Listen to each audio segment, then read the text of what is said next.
Story zone, তোমার অনুভূতিদের খুঁজে নাও এখানেই। তামিম নিজের পিঠে হাত দিয়ে সুভার দিকে তাকিয়ে থাকে, আর সুভা নিজের গালে হাত দিয়ে তামিমের দিকে তাকিয়ে থাকে, যেন চোখ দিয়ে একজন আরেকজনকে গিলে খাবে। প্রচন্ড রাগে ফুলতে থাকে সুভা। তামিমও চুপচাপ তাকিয়ে থাকে সুভার দিকে। এভাবে প্রায় 6 থেকে 7 মিনিট অতিবাহিত হয়। দুজনের মধ্যে কোনো রিয়াকশন দেখা যায় না। তামিম লক্ষ্য করে সুভার মুখের নকশা কিছুটা পরিবর্তন হচ্ছে, অর্থাৎ তার রাগ কমে যাচ্ছে। কিছুক্ষণের ব্যবধানে সুভা তামিমের কোলে উঠে বসে আর তাকে শক্ত করে জড়িয়ে ধরে। তামিমও সুভার মাথায় হাত বোলাতে থাকে। সরি, ওয়াই পরি?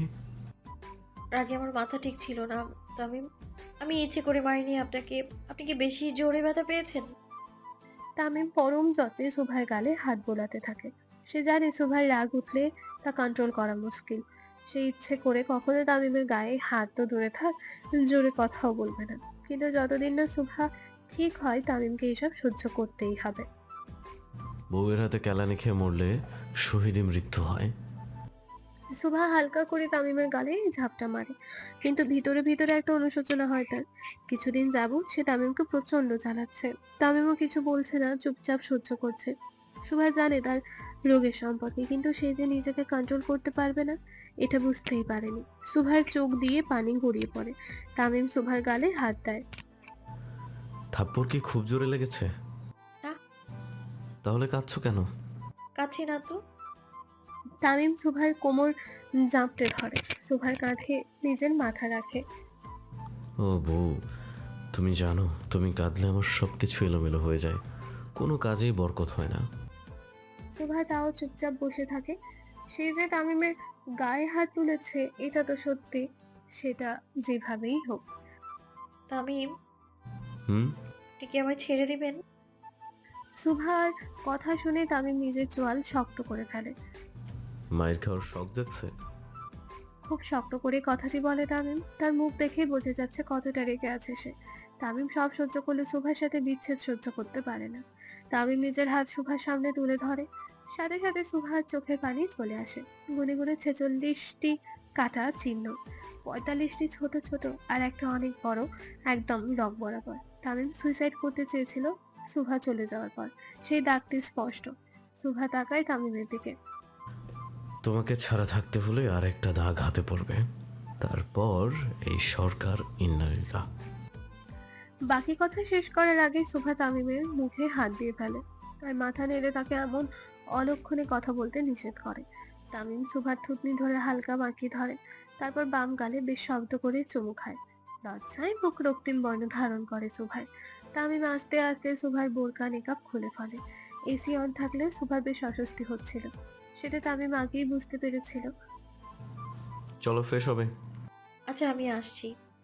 সুভা তামিমের কোল থেকে উঠে যেই মাত্র সামনে পা বাড়ায়, তামিম সাথে সাথে তাকে কোলে তুলে নেয় আর ওয়াশরুমের দিকে পা বাড়ায়। বাথটাবে চুপচাপ বসে থাকে তামিম সুভা।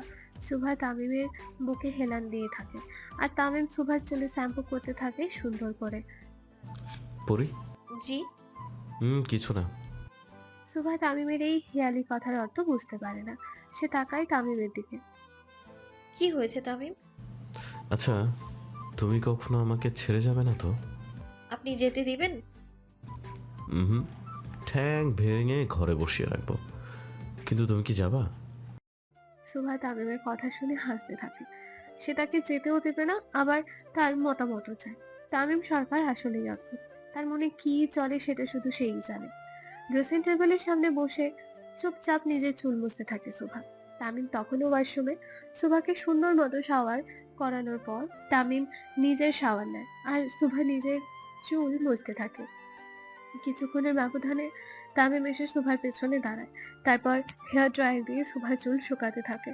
চুল শুকনোর পর এক পর্যায়ে সুভা আয়নাতে তাকায়। তামিম শুধুমাত্র একটু তোয়ালে পড়ে আছে। সুভা এক দৃষ্টিতে তাকিয়ে থাকে তামিমের দিকে। হালকা পানি তামিমের শরীরে এখনো অবশিষ্ট রয়েছে। কি দেখছো বউ? আপনাকে। আপনি অনেক হট। ছি, অশ্লীল মেয়ে। নিজের জামাইকে এভাবে সিরিয়াস করে কেউ? সুভা উঠে তামিমের হাত থেকে হেয়ার ড্রায়ারটি নিয়ে ড্রেসিংয়ে রেখে দেয়। তারপর তামিমের পায়ের ওপর ভর করে উঠে তার গলা জড়িয়ে ধরে। তুমি ইতিহাসের প্রথম মেয়ে যে নির্লজ্জতার সমস্ত রেকর্ড ভেঙে ফেলছে। তামিম ইচ্ছে করে টিজ করতে থাকে সুভাকে। সুভা রেগে তামিমের গলা ছেড়ে দেয়, বাইরে চলে যেতে থাকে। তামিম তাকে আটকানোর চেষ্টা করে অনেক, কিন্তু সুভা সরে না। সে ইচ্ছা করে তাবিবের কাছে যেতে চেয়েছিল, আর তাবিব তাকে টিজ করলো। কিছুক্ষণ পর রেডি হয়ে নিচে আসে, এসে সুভাকে খুঁজতে থাকে। কোথাও খুঁজে পায় না সুভাকে। খোঁজ নিয়ে জানতে পারে সে তার ভাইয়ের রুমে আছে নার্সদের সাথে, ডিনারও করেনি। তামিম বুঝতে পারে সুভা ভীষণ লজ্জা পেয়েছে তার কথায়। কোনো মেয়ে যদি নিজ থেকে তার স্বামীর কাছে যেতে চায় এবং এভাবে টিজের শিকার হয় স্বামী দ্বারা, সেটা আসলে লজ্জাদায়ক। তামিম চুপচাপ উপরে সুভার ভাইয়ের রুমে চলে আসে। কয়েকজন নার্স সোফাতে বসা, আর সুভা তার ভাইয়ের মাথার কাছে বসে আছে। তামিম রুমে ঢোকা মাত্র নার্সগুলো দাঁড়িয়ে পড়ে, তাদের ইশারা করে চুপ থাকতে বলে তামিম। তারপর একদম সুভার পিঠ বরাবর দাঁড়ায়। তামিম দাঁড়ানো মাত্র শোভা বুঝে যায় তার পিছনে কি। তামিমের পারফিউমের ঘ্রাণ ভেসে আসছে। সবকিছু ভুললেও তামিম পারফিউম ব্যবহার করতে ভুলে না। শোভা চুপচাপ বসে থাকে, কোনো প্রতিক্রিয়া দেখায় না। রুমে চলো সকাল। কেন? আমি বলেছি তাই। শোভা কিছুক্ষণ চুপচাপ থাকে, কোনো উত্তর দেয় না। শোভার থেকে কোনো উত্তর না পেয়ে তামিমের রাগ বাড়তে থাকে। আমি রুমে আসতে বলছি সকাল। আমি এইখানে থাকবো তামিম, আপনি প্লিজ এখন যান। খুবই ঠান্ডা স্বরে তামিমের আদেশ প্রত্যাখ্যান করে শোভা। একটু আগে যেই রুম থেকে অপমানিত হয়ে আসলো, আবার সেই রুমে যাওয়ার কোনো ইচ্ছেই নেই তার। তামিম কিছুক্ষণ ওভাবেই দাঁড়িয়ে থাকে সুভার পেছনে, কোনো রিয়াকশন দেয় না সুভা। তামিম সুভার হাত ধরে টান দিয়ে তাকে নিজের সামনে দাঁড় করায়, তারপর তাকে কোলে তুলে নেয়। সুভা তারপরও চুপ করে থাকে। তামিম সুভাকে নিয়ে হনহনিয়ে নিজেদের রুমে চলে যায়, আর দরজা লক করে সুভাকে দাঁড় করায়। হাগ মি। সুভা চুপচাপ দাঁড়িয়ে থাকে। হাগ মি সকাল। সুভা এবার চুপচাপ দাঁড়িয়ে থাকে। আমি জড়িয়ে ধরতে বলছি সুভা। না। তুমি ধরবা কি না? না। তামিম খুব জোরে থাপ্পড় বসে দেয় সুভার গালে। তাল সামলাতে না পেরে মাটিতে বসে পড়ে সুভা। একটু আগেও তামিম সুভার রাগ সহ্য করেছিল, আর এখন সে নিজেই তার গালে চড় বসিয়ে দিল। তেজ দেখাস, এই সরকারকে তেজ দেখাস। অনেক সহ্য করেছি তোকে, বের হ আমার চোখের সামনে থেকে। গালে হাত দিয়ে চুপচাপ উঠে দাঁড়ায় শোভা। কোনো কথা নেই, কোনো প্রশ্ন নেই, কোনো অভিযোগ নেই। তামিমের দিকে একবার ফিরেও তাকায় না সে। মাথা নিচু করে দরজার সামনে আসতে থাকে। তামিমও দাঁড়িয়ে থাকে ঠিক সেভাবে। কোনো প্রকারের কোনো অভিযোগ ছাড়াই বাড়ির বাইরে চলে আসে সুভা। সুভা ভেবেছিল হয়তো তামিম তাকে আটকাবে, কিন্তু না, তামিম তাকে আটকায়নি। রাত তখন 1টার কাছাকাছি। চুপচাপ জনশূন্য রাস্তায় হাঁটতে থাকে সুভা। হাতে কোনো টাকা নেই, যাওয়ার জায়গা নেই, আপন বলতে কেউ নেই। কোথায় যাবে সে? তাই দৃষ্টি সামনের দিকে রেখে হাঁটতে থাকে। আল্লাহর দুনিয়া বিশাল বড়, হয়তো তার জন্য কোথাও না কোথাও একটু আশ্রয় রাখা আছে। পেটে ক্ষুধা, গলা শুকিয়ে কাঠ। এভাবে প্রায় ঘন্টার পর ঘন্টা হেঁটেই চলেছে সে। চারপাশে শুধু জোরে বাতাসের প্রতিধ্বনি ভেসে আসছে, কোনো মানুষের নিঃশ্বাসের আওয়াজ অব্দি পাওয়া যাচ্ছে না। বেশ কিছুক্ষণ পর সুভা লক্ষ্য করে বাতাসের ধ্বনি ভেদ করে প্রায় 5-6টা গাড়ি এসে তার চারপাশে গোল হয়ে দাঁড়ায়। একসাথে এতগুলো কাস্টমাইজ করা ব্ল্যাক কার দেখে সুভা বুঝে যায় এগুলো কার গাড়ি। সরকারের ছেলের বডিগার্ডদের গাড়ি এগুলো, সেটা সুভা দেখেই বুঝতে পেরেছে। মাঝের একটা গাড়ি থেকে তামিম তাড়াতাড়ি করে নেমে আসতে থাকে, হাতে তার গোল্ডেন চাপাতি। এতদিন পর কি নিজের বউকে খুন করার জন্য তামিম সরকার তার গোল্ডেন চাপাতি হাতে নিয়ে এসেছে? সুভা চুপচাপ দাঁড়িয়ে থাকে, আর তামিম তার সামনে এসে দাঁড়ায়। চল বাড়ি চল। তামিমের কোনো কথার উত্তর দেয় না সুভা। একটু আগে সে নিজের মুখে বের হতে বলেছে, এখন কেন সুভা যাবে তার সাথে? কি হলো, কথা কানে যায় না? গাড়িতে উঠ। সুভা তামিমের পাশ কাটিয়ে সামনের দিকে হেঁটে যেতে থাকে। তামিম সুভার ঘাড়ে চেপে ধরে তার গোল্ডেন চাপাতি সুভার গলায় ধরে। তেজ দেখাস, আমাকে তেজ দেখাস। তোর বয়সের থেকে আমার খুনের সংখ্যা বেশি, আর তুই 2 দিনের মেয়ে আমাকে তেজ দেখাস।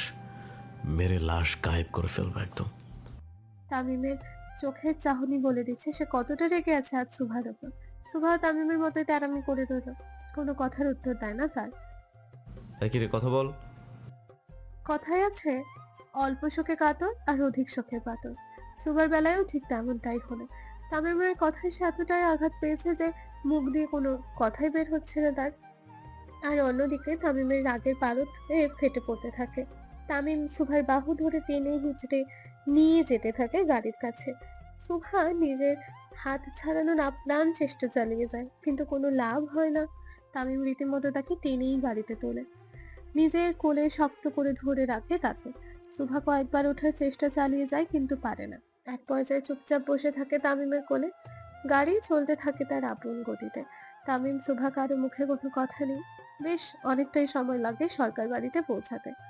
তামিম সুভাকে ছোট্ট বেবিদের মতো ক্যারি করে সরকার বাড়ির ভেতরে নিয়ে আসতে থাকে। সুভাও চুপচাপ থাকে।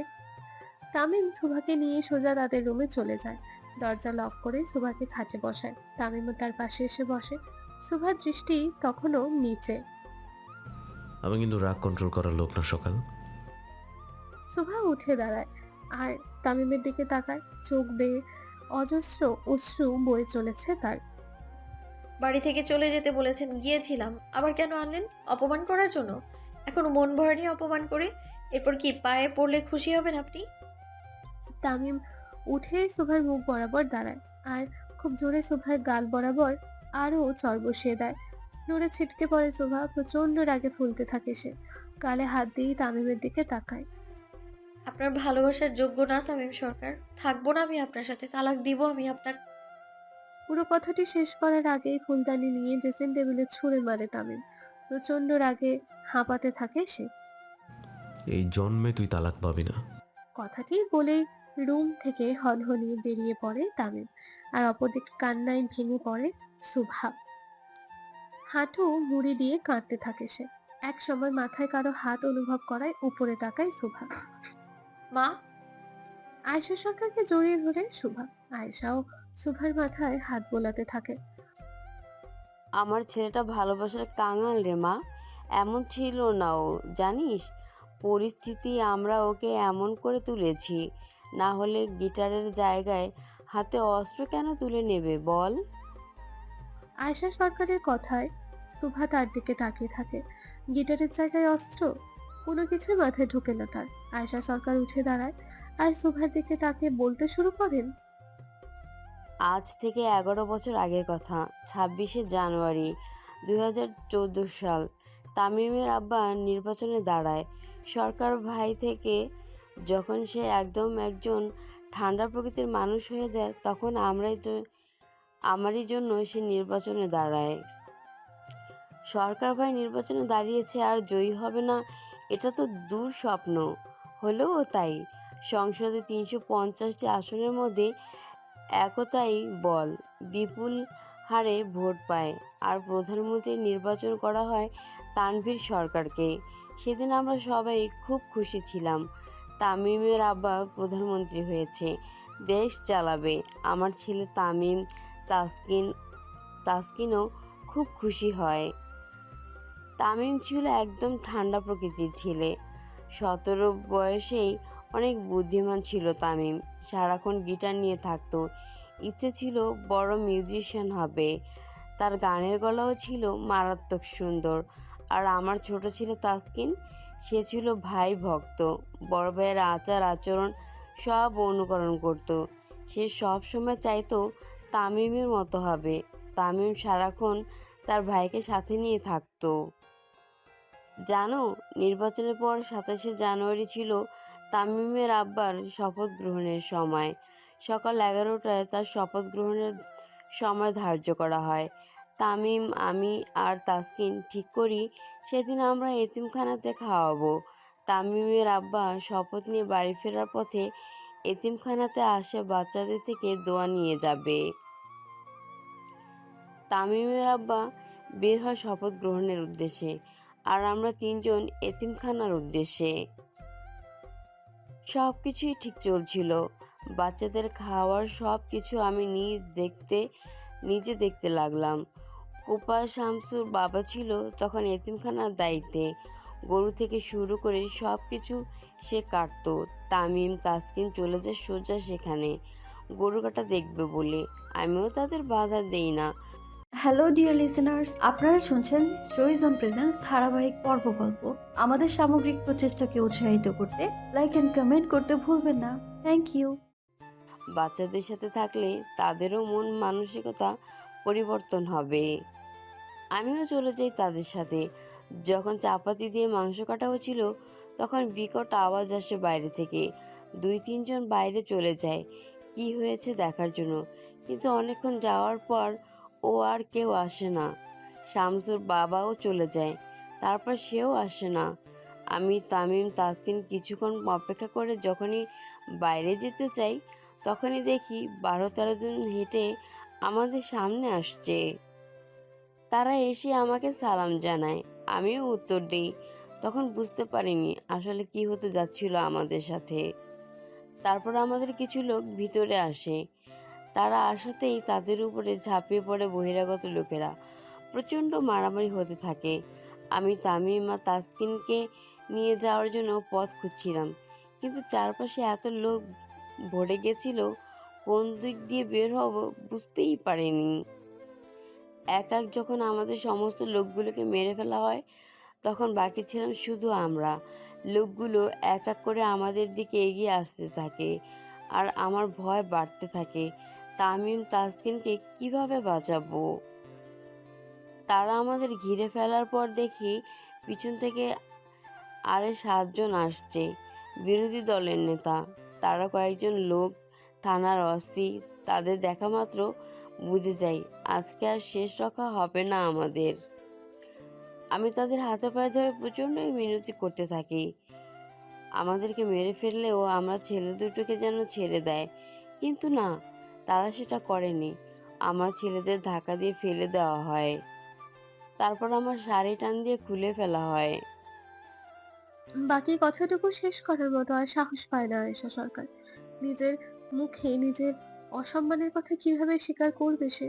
সুভারও চোখ দিয়ে পানি গড়িয়ে পড়ে। আমার আয়শা ঠিক ততটাই পবিত্র যতটা পবিত্র একটা নবজাতক শিশু হয়। তানভীর সরকারের কথা কানে ভেসে আসতেই দরজার দিকে তাকায় সুভা এবং আয়েশা সরকার। তানভীর সরকার এসে আয়েশা সরকারের চোখের পানি মুছে দেয়, তারপর তাকে বিছানাতে বসায়। গ্লাস ভর্তি পানি নিয়ে নিজের হাতে খাওয়ায় তাকে। তারপরও আয়েশা সরকারের কান্না থামে না। পুরনো ঘা আজকে আবারও সজাগ হলো তার। আমার আয়শার শাড়ি খুলে ফেলেছিল জানোয়ারগুলো, তাকে অসম্মান করার লক্ষ্যে। কিন্তু ছেলে হয়ে মায়ের অসম্মান দেখবে ছেলেরা? সে মাংস কাটা জায়গা থেকে একটা চাপাটি তুলে নেয় তামিম, যেটা তার গোল্ডেন চাপাটি। এখন সে চাপাটা দিয়ে এক এককে মারতে থাকে তামিম। কিন্তু তামিম ছিল একা আর ওরা অনেকজন। আমার ছেলের পক্ষে সম্ভব হয়নি লড়াই করা। তাসকিন প্রচণ্ড ভয়ে কাঁপতে থাকে। আলাউদ্দিন শেখ একটা বড় ছুরি নেয় তামিমকে মারার জন্য, কিন্তু তামিমের পিঠে ঢুকিয়ে দেওয়ার আগে আমার তাসকিন এসে দাঁড়ায় বাইকে বাঁচানোর জন্য। পুরো চুরিটা আমার তাসকিনের পেটে ঢুকে যায়। তামিম নিজের হাতের চাপাটি ফেলে দেয়, ভাইকে ধরে ফেলে, ভাইকে কোলে তুলে নেয়। যদি ডাক্তারের কাছে নিতে পারে বেঁচে যেত ছেলেটা, কিন্তু জানোয়ারগুলো আমার ছেলেকে বাঁচতে দেয়নি। ধাক্কা দিয়ে ফেলে দেয় তামিমকে। ছিটকে পড়ে তাসকিন মাটিতে। তামিম তাদের হাতে পায়ে ধরে, কিন্তু কোনো লাভ হয় না। কয়েকজন তামিমকে ধরে রাখে আর কয়েকজন আয়শাকে। তানভীর সরকার নিজের পুরো কথাটি শেষ করতে পারে না। মোচড় দিয়ে ওঠে তার বুক। আয়েশা সরকার সুভার দিকে তাকায়। আমাকে আর তামিমকে ধরে রাখা হয় আর আমাদের চোখের সামনে আমার ছেলেটাকে 2 টুকরো করা হয়। কত ছটফট করলো ছেলেটা। আমি আর তামিম কত চেঁচালাম, কেউ আসলো না জানো। আমার ছেলেটা কত কষ্ট পেয়ে মরলো। তারপর তাদের টার্গেট হই আমি। জানোয়ারগুলো আসতে থাকে আমার দিকে। 2 জন হাত ধরে রেখেছিল, কিছু করতে পারছিলাম না।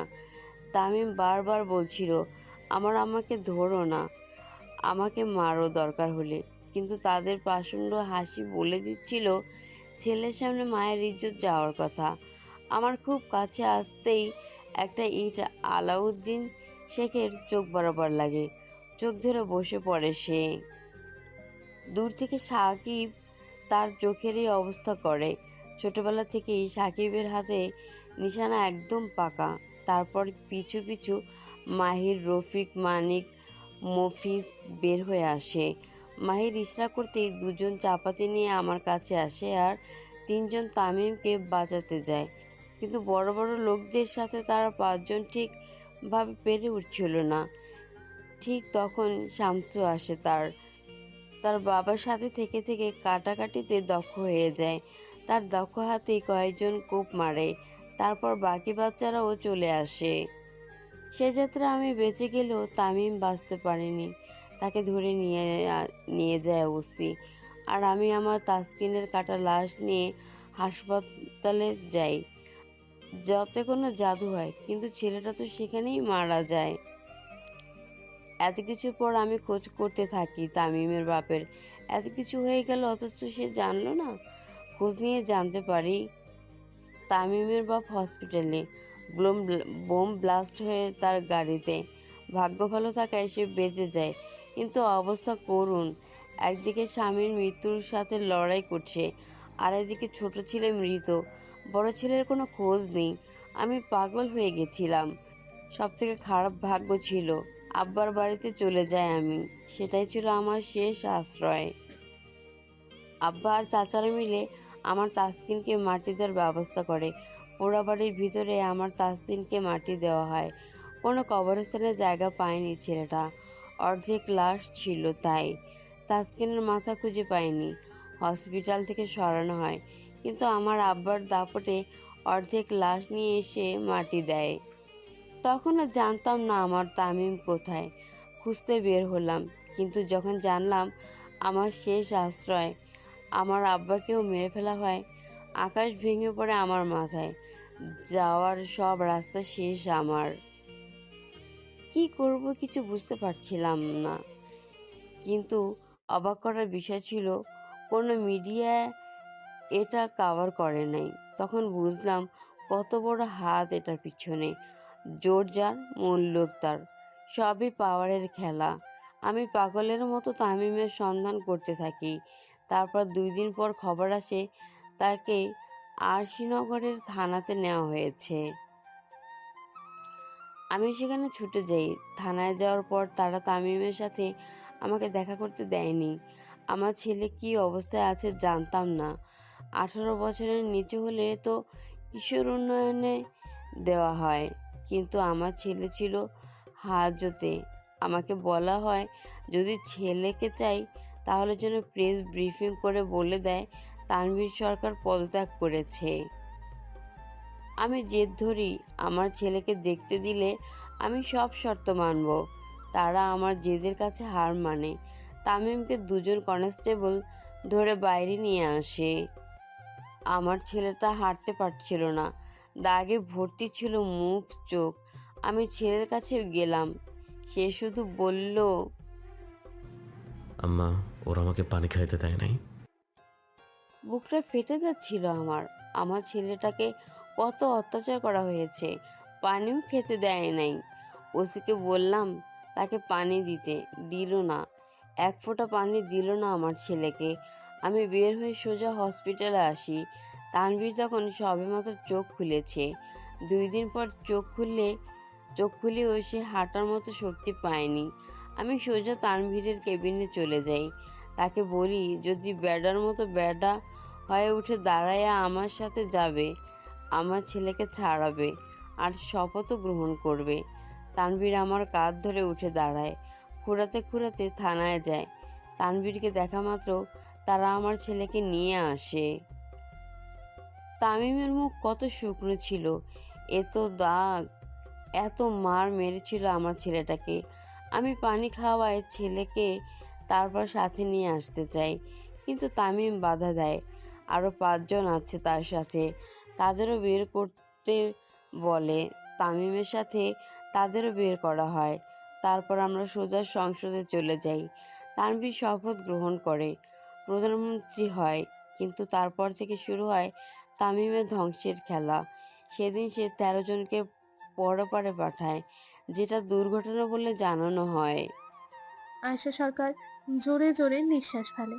সুভা চুপচাপ আয়শা সরকারের দিকে তাকিয়ে থাকে। ছোটবেলায় শুনেছিল তানভীর সরকার প্রধানমন্ত্রী হওয়ার পর 13 জন নেতার লাশ পাওয়া যায়। এটাও শুনেছিল তামিম সরকার ছিল এটার পেছনে, কিন্তু সাক্ষী প্রমাণ না থাকায় কেস বন্ধ হয়ে যায়। দুর্ঘটনা বলে চালিয়ে দেওয়া হয়। রাতারাতি মিডিয়াও সব খবর নষ্ট করে ফেলে। আমি এক এমনই হতভাগ্য পিতা যে নিজের সন্তানকে মাটি দিতে পারিনি, যার জন্য বড় ছেলেও সন্ত্রাসী হয়ে যায়। মানুষের বাবারা তাদের সন্তানের সফলতা হিসাব করে রাখে, আর আমি হিসাব করি আমার ছেলে আজকে কয়টা খুন করেছে, তারপর সেগুলো দামা চাপা দেই। সুভার মুখ দিয়ে কোনো কথা বের হলো না। আজকে সে এমন কিছু জানলো যেটা অনেক আগেই তার জানা দরকার ছিল। আসলে তামিম সরকাররা কখনো নিজ থেকে খারাপ হয় না। তাদের এই সমাজ, এই সিস্টেম ক্ষমতায় থাকা জানোয়ার গুলো খারাপ বানায়। তামিমও তো তার আর 5টা ছেলের মতো হতে পারত, কিন্তু না, সে হলো খুনি। তারপর থেকে তামিম সরকার হয়ে যায় 8 থেকে 80 সকলের ভয়ের কারণ। বাবার সাথে ছায়ার মতো থাকে সে। আমার বলা বহু বছর আমার কোলে মাথা রাখে নাই জানো, কারণ মাথা রাখলেই তার তাসকিনের কথা মনে পড়তো। 2 ভাই একসাথে কোলে মাথা দিয়ে টিভি দেখতো, কিন্তু আজকে আরেকজন নাই। তামিম সব সময় পোড়াবাড়িতে থাকে কেন জানো? তার ভাইকে পাহারা দিতে, যেন তার মনে না হয় সে একা। আর সেখানেই রঙ্গমঞ্চখানা তৈরি করে, ভাইয়ের খুনিদের এক এক করে সেভাবেই মারে, যেভাবে তাসকিনকে মারা হয়েছিল। তামিম রঙ্গমঞ্চখানা গোল্ডেন চাপাতি পোড়াবাড়ি 2014 সালের 27শে জানুয়ারি এক এক করে পুরো ইতিহাস সুভার চোখে ভেসে ওঠে। কতটা কষ্ট পেয়ে তামিম সরকার আজকে ভয়ঙ্কর এমপি তামিম সরকারে পরিণত হয়েছে। তামিম সরকাররা নিজ থেকে খারাপ হয় না, এই সমাজ তাদের খারাপ করে তোলে। নিকোটিনের ধোঁয়া ওড়াতে ওড়াতে চুপচাপ পোড়াবাড়ির জঙ্গলের রাস্তায় দাঁড়িয়ে থাকে তামিম। চোখ দুটো অসম্ভব লাল। আজকে সে আবারও রাগের বশে নিজের পরীর গায়ে হাত তুলেছে। সুভা যখন ফ্লোরে বসে অশ্রুসিক্ত নয়নে তামিমের দিকে তাকিয়েছিল, তামিমের ভেতরটা কেঁপে কেঁপে উঠছিল। 11 বছর আগে তার ভাইও তার দিকে ঠিক এইভাবেই তাকিয়েছিল। কতটা যন্ত্রণা ছিল তার ভাইয়ের চোখে। সেই দিন তামিম চেয়েও কিছু করতে পারেনি, কিন্তু যেই চাপাতি দিয়ে তার ভাইকে মারা হয় সেটা সে নিজের সাথেই রাখে। পরে সেটা গোল্ডেন চাপাতিতে রূপান্তরিত করা হয়, কিছুটা খাদ আর কিছুটা স্বর্ণ মিশ্রণ করে। তামিম তার সেই গোল্ডেন চাপাতির জন্য বিখ্যাত। সেটা যে তার ভাইয়ের রক্তে রঞ্জিত সেটা অনেকেরই অজানা। পোড়াবাড়িতে তামিম সবসময় পড়ে থাকে যেন তার ভাই নিজেকে একা না ভাবে। মাঝে মাঝে তামিম নিজের মনের ভুলে তার ভাইয়ের সাথে কথাও বলে। তামিম তার ভাইয়ের কবরের মাটি ছুঁয়ে প্রতিজ্ঞা করেছিল সকলকে এক এক করে সেইভাবেই মারবে, যার জন্য পোড়াবাড়ি থেকে একটু ভিতরে ঘন জঙ্গলে তৈরি করে রঙ্গমঞ্চখানা। হিসাবের বাইরে লাশের রক্ত আছে রঙ্গমঞ্চখানাতে। যেদিন তামিম রঙ্গমঞ্চখানায় ঢুকে সেই দিন সে মানুষ কম নরপিশাচে বেশি পরিণত হয়। তামিমের জীবনে ভালোবাসার অভাব ছিল প্রচুর। তামিম কখনো কল্পনাও করেনি সেও কাউকে এতটাই ভেঙে চুরে চাইবে। আজকে সুহা যখন কাঁদছিল, তামিমের বারবার মনে হচ্ছিল সে তাকে হারিয়ে ফেলবে। সুভা যখন ডিভোর্স চাইলো, তামিমের পায়ের নিচ থেকে মাটি সরে যায়। কে সে তার পরীকে ডিভোর্স দেবে? সে তো থাকতেই পারবে না তাকে ছাড়া। তামিম সরকার কখনো ভয় পায় না, কিন্তু আজ পেয়েছে। যখন সুভা সত্যি সত্যি বাড়ি ছেড়ে চলে এসেছিল, তামিম পাগলের মতো গাড়ি নিয়ে খুঁজে বেড়াচ্ছিল সুভাকে। যখন পেল, তার আত্মায় পানি চলে আসলো। তামিম ভেবেছিল হয়তো সে শোভাকেও তার ভাইয়ের মতো হারিয়ে ফেলেছে। একটা ঠান্ডা নীরবতা বয়ে চলে পুরো পোড়া বাড়ি জুড়ে। হয়তো তামিম সরকারের কষ্টের পরিমাণ অনেকটাই বেশি, তাই প্রকৃতিও আজ নিশ্চুপ। তামিম নিজের চোখ বন্ধ করে ফেলে। আমার সাথে কি থাকা যায় না সকাল? না। সুভার না কথাটি তামিমের মস্তিষ্কে তীরের মতো প্রবেশ করলো। তার পরি তার সাথে থাকতে চায় না। হ্যালো ডিয়ার লিসেনার্স, আপনারা শুনছেন স্টোরিজ অন প্রেজেন্স ধারাবাহিক পর্ব গল্প। আমাদের সামগ্রিক প্রচেষ্টাকে উৎসাহিত করতে লাইক অ্যান্ড কমেন্ট করতে ভুলবেন না। Thank you.